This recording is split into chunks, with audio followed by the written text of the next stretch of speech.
saber o que é o amor. É preciso amar assim. O amor que eu sinto por você é igual ao seu por mim. O amor é energia, luz que ilumina a alma.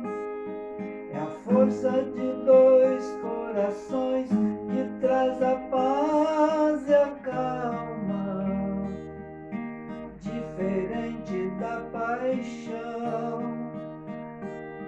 o amor é um sentimento, está acima da razão e do passar do tempo. O nosso amor resiste a tudo, a tempestade, ao vento. É forte em nosso pensamento, imenso em nosso coração. O nosso amor não tem distância, juntos sempre estamos. É assim que nos amamos, não soltamos nossas mãos.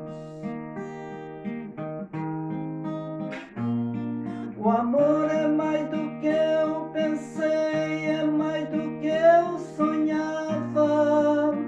E esse amor que eu tanto esperava, só conheci quando encontrei você. E a emoção do nosso amor não dá pra ser contida.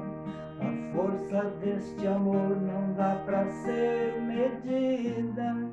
Amar como eu te amo, só uma vez na vida.